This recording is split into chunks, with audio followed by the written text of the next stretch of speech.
My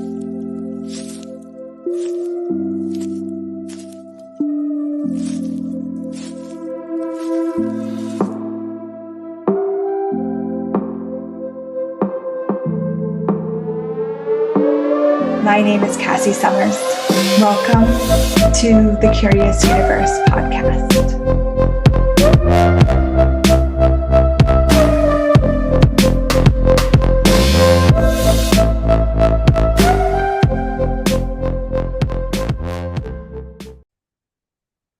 Welcome to the Curious Universe podcast. Today, I would like to explore with you, are you willing to pay for it?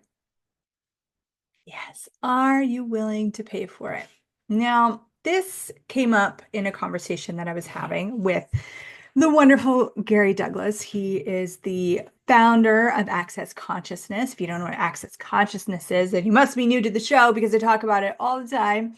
It's essentially the tools and techniques that we use on the show all stem from this incredible universe called Access Consciousness. And so Gary and I were talking about this program that he has going, and its prerequisite is that it's only for facilitators of Access Consciousness. He created it that way so that people could have a more advanced conversation. We know as the more kind of work we do, the more conscious work, we become more conscious, right? And so he knew that by the time people had done enough classes, had become a facilitator, then they were at least in a space of consciousness in which we could have these more advanced conversations, right? And so we're having this conversation, him and I, and I'm really exploring having more facilitators come on this call with him. And he had said to me, well, and here's the thing is some people would say a statement like this and they would be functioning from a total solid fixed point of view, right? And we've talked a little bit about that on the show, but I want you to be aware of like when you say a statement from a point of view. For example, it's really hard to make money right now. Like a lot of people have that solid point of view. So when you make a statement like that and you have a solid point of view, you create that as your reality. In this conversation with Gary, he didn't say this from a solid point of view. He actually did it from this space of awareness to invite me to look at something. The reason I want to clarify that is because if I don't, then you might completely take this conversation in a different route. I'm losing my voice for some reason. No, we're okay. I politely mute myself so I don't cough at you all. Okay, so here we are. And he said to me, he said, facilitators won't pay for it though. They'll only come to the free stuff. And again, not from a solid point of view. It was like inviting me to look at this energy that I was not aware of. I was not looking at all. And I tapped in and I really perceived so many facilitators, but not just facilitators, so many people in the world in different areas that are not willing to pay for something because they've decided they should get it for free. So whatever it is. So maybe, for example, maybe your company has like stock options and you refuse to buy the stock options because you've decided, oh, you should get it for free because you work there. You work your ass off, like whatever it is. Maybe you've decided, like, what have you decided that you should get for free that you're not willing to pay for? Now, that's not necessarily wrong. I'm not saying that you need to pay for it. But if you're unwilling to do anything, then you can't be something, right? And so when I was looking at this energy with Gary, and he said they're not willing to pay for classes, they think they should get them all for free. It really hit me that if they have that point of view, okay, that they have that point of view that they don't want to pay for classes and that classes should be free. I said to him, but then no one can pay for their classes because then those classes have to be free too. And he said, exactly. My mind was blown because I have over the years, I've been an access consciousness facilitator for a very long time. And I've heard so many facilitators just claiming it's so challenging to get participants to pay for classes or sessions, and this, like, it's challenging, it's challenging.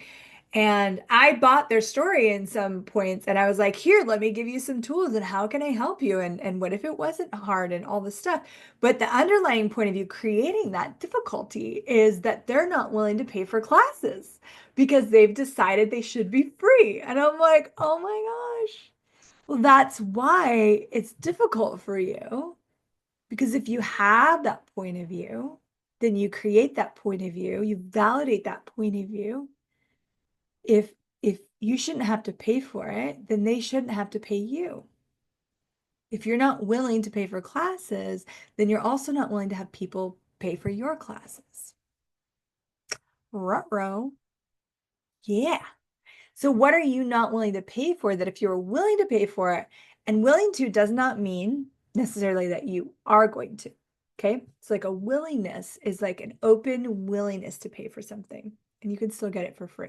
Like if I go out to dinner or even coffee with someone, I'm on a date kind of scenario, I never expect them to pay for me, even if it's a first date. And I have a full willingness to pay for my own stuff. It's my stuff. I wouldn't expect someone to pay for it. So often, I'm so grateful that on first dates, men, women always offer to pay, and I gratefully receive it if they offer, and if they don't, I don't judge them or make them wrong for it at all. But I always have a willingness to buy my own meal. And that might not resonate with you. I know certain people, they're like, they have this idea and they have their fixed points of view, and it's morals and it's romance and it's whatever, okay? Hold on to whatever you want to hold on to. I'm just inviting you to look at the places where it is limiting your receiving, it is limiting what can show up in your life. So when you have a fixed point of view that you're unwilling to pay for something, like I'm unwilling to pay for my dinner when I go on a first date, I'm unwilling to pay for classes, I'm unwilling to pay full price for clothing, or I don't know, whatever it is. Your unwillingness isn't actually your superpower. No, your unwillingness isn't a creative generative energy. It's actually stopping limiting energy in your world. Now, you could be completely willing to pay for all the classes, but also open to receiving as all the free, delicious classes that are available. See the different energy there? Then what could show up for you? So if I'm willing to pay for classes, then I absolutely am. I actually have a joy when I pay for classes because there is a gifting and receiving. And I have a joy when I'm gifted classes. I am actually really lucky that I've been gifted quite a few classes this lifetime, and I'm immensely grateful. And my gratitude is the currency that is the gifting and receiving. So my gratitude becomes the currency that gifts to the facilitator that gifted it to me. If that, I hope that makes sense. So I'm just so lucky, and I know how lucky I am to receive that, and I'm always willing to pay for it. And if I'm not willing to pay for it, I know that something has been kind of locked in and stuck there. Now, there are times when I've chosen not to. Okay. So here's a little different story. I've been like, I was hosting a class many, many, many years ago. And so when you're kind of hosting a class, if you've never heard of hosting class, you have no idea what I'm talking about. But let's say you wanted me to come to your town, your hometown, your area, and you're like, Cassie, could you come facilitate a foundation class or your As If by Magic class or whatever? Okay, and I'm like, yeah, totally come.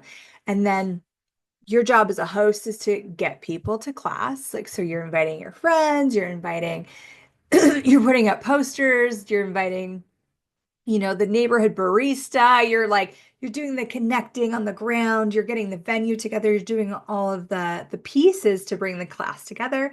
I come and host the class. Often the deal and deliver, meaning like the agreement between the facilitator and the host, is that the host would get the class for free and then often get a commission based on a certain number. So it's pretty traditional to be like, if you get 10 or more people, then I'll pay you a commission. So the deal and deliver had been set. I was hosting this facilitator and so we'd been spending months like creating this class. It was building, it was getting so great, it was so wonderful. And then about, I think, 3 weeks before the class, we had 18 people registered. And the facilitator's point of view is she really wanted 20 people. So we were just shy of her like bottom number. And then she decided that she was going to change the deal and deliver and that she was going to have the host, and there was, I think, three or four of us, pay for the class. And that was super incongruent for me. I had spent so many months and so much energy and time building this class based on an original deal and deliver, and had brought in 18 wonderful full paying participants to this class. And now she's trying to change the deal on me like 3 weeks before the class. So I said no. I was not choosing to pay for that class. And I said to her, if that is what you're deciding, I will not be at class and I will not fulfill hosting duties at class because it didn't work for me. That is different than having an unwillingness. Do you see where I'm going with this? Because there are times in our life where we're like, hey, that does not work for me. That is completely inappropriate, or like a disacknowledgement of everything I've been being, and I'm not going to pay for that, or I'm not. That is from an energy of choosing. Like, I'm not choosing to pay for this class. If I were to have an unwillingness to pay for the class, then I wouldn't even be able to necessarily receive the class. Huh? See? It is all in the energy. So you might be saying in your head, but those are the same things. And if we were only doing a verbal conversation here, then I would be able to agree with you. They're very similar. They're so similar that you could say that those are the same things. But if you're willing to get to that energetic place, if you're willing to get curious about the energy and really go, are those the same things or are they different? Is there a difference between an unwillingness to pay and then the choice to pay or not to pay? See, if you're unwilling to do anything, you have no choice. If you're unwilling to do anything, whatever it is, you actually have lost your choice because you're not choosing not to do it in that 10 seconds because your choice can always change. You have decided, you have concluded, you've locked in this point of view that you're not willing to do something. So then you don't have the choice to ever do it. Yeah? You following me now? You with me? Okay, good. So what are you unwilling to pay for that if you were willing to pay for, and again, it doesn't mean you will pay for it, but you were just willing to pay for it, would create a new reality for you, would allow you to receive more than you ever imagined possible, and everything that is times a godzillion. Will you destroy it and create it, please? Right, wrong, good, bad, POC, pod, all 100 shorts, boys, poets, creations, bases, and beyonds. If you're new to the Access Consciousness Clearing Statement, those words I just said, please check out theclearingstatement.com for like a whole description about it from the co-founder of Access Consciousness and the advanced facilitator, Simone Melasas. I love her. But I'm not going to go into it today. That's it. It's just a magic wand. We say it, we use it, it clears energy. It's why it's called a clearing statement, because it clears energy as if by magic. So good. Okay. So now that we've cleared that, what else could we clear? What could you really explore? What have you decided you're unwilling to pay for? Some people are like, I'm unwilling to pay for sex, right? And that could be, that's a funny thing because some people, they go out for a dinner on a date and in a way they're paying for sex because the exchange is they think that they're going to get sex out of that. I'm willing, maybe someone's unwilling to receive money for sex because they think that that's like a prostitution thing. So then you're cutting off energetic of money, not necessarily someone giving you cash after you copulate, but if you have like really generative creative copulation, that is the energy of money. it's showing up in your body. It is receiving lust. It is receiving and being all this energy of sexualness. Okay. So if you're unwilling to receive money for sex, then what are you cutting off out of your life? Yeah, I went that route. Did. I know it's crazy, but here we are. So what else are you unwilling to pay for that if you're willing to pay for it would actualize more receiving, more wealth, more joy showing up in your life than you ever imagined possible. And anything that doesn't allow that, we destroy and create it. Please write, run, good, bad, POC, bot, all 100 short space poets, Christian species, and beyonds. Are you unwilling to pay for luxury? Are you unwilling to pay for first class tickets? So if you were unwilling to pay for like first class, business class, right? Then then how much do you actually cut off? Say you travel for your business and you fly to go facilitate classes, but you're unwilling to pay business class or first class, then how much money are you cutting off from your business receiving in your unwillingness to pay for that? And again, you have total choice. You could look at the tickets and be like, I'm going to choose economy. And what would it take for the money to show up for me to choose first class? Such different energy than like, I'm not paying that. There's no way I'm paying for those tickets. Mm-mm. You just cut off so much receiving. You just killed the money, honey. So, what are you unwilling to pay for that if you were willing to pay for it would create far greater possibilities than you ever imagined possible? Anything that doesn't allow that, we destroy and create it. Please write, run, good, bad, POC, bot, all 100 shorts, boys, poets, creation spaces, yes. So, when I do a little slip up like that, I usually pay attention when the word personality wanted to pop out of my mouth. So, how many personalities do you have? Creating the unwillingness to pay for that, which would change your reality to pay for. Wow. Anything that doesn't allow that, we destroy and create it. Please write, rank, goodbye, pop, bot, all 100 shorts, boys, puppets, Christian spaces, beyonds. So it's interesting because I'll have certain people in my life that, let's say, they want business advice or they want like me to facilitate them, but they're not willing to pay for a session or they're not willing to pay for my like business energetics program, right? So they'll try and get like sneaky with it and ask me questions and get me to like offer them or gift to them the facilitation and the awareness or the creative ideas without a willingness to pay for it. What I've noticed with that is every time I've done that, I will give them like, here's the most brilliant fucking idea. Here you go for free. They won't do it. They never do it. They'll be like, oh my God, that's a great idea. That doesn't even seem hard. And I'm like, yeah. And I'll ask them like a month later, hey, how'd that go? We had ended up doing it. Oh, yeah. Because you weren't willing to pay for it. And same with facilitation. When they're not willing to pay for facilitation, it's always like they're getting breadcrumbs of consciousness. Meh, boring.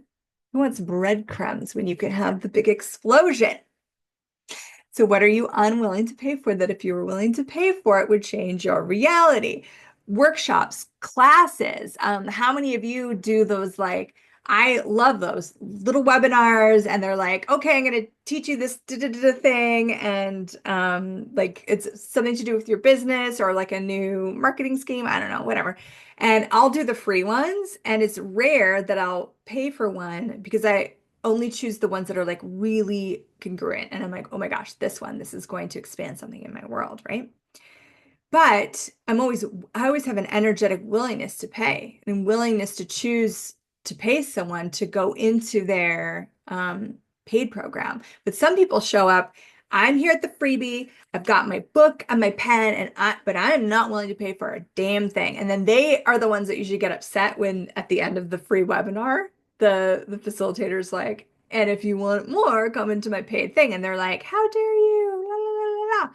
Because they had this total unwillingness to pay for information or pay for facilitation or pay for a contribution. I've had people that have shamed me for like, they want to just get on the phone and have a chat. And then they've shamed me for not doing that because they shouldn't have to pay for my time or pay for my attention or pay to talk to me. Interesting, huh? How much are they limiting by that point of view? How much are you limiting by the points of view you have of everything and anything that you're not willing to pay for? This is a great one for you to run with. Just keep asking that question. You can write it down. You can see what shows up. You can explore it deeper and deeper and deeper and look at what are you unwilling to pay for, or who are you unwilling to pay? Yeah, there might be certain people in your life where you're like, I will never pay them a cent. Okay, cool. Remember, you can choose not to pay them, but if you lock that in as a fixed point of view, you're creating a limitation. Every fixed point of view is a limitation, period. 100%. That's just how it works. That's how the universe works. Every fixed point of view you take is a limitation. So if you had no fixed point of view, would you have less limitations? Thanks for exploring this topic with me. This was really fun and interesting. Please let me know in the comments below what came up for you, what you're exploring paying for or receiving payment for, and all the things in between. I love hearing from you, and I always do my best to respond. So thank you for being here. I'll see you in the next episode. Bye for now. Thank you for exploring the curious universe with me. Your curiosity matters. And what if together we could create a greater, more curious world?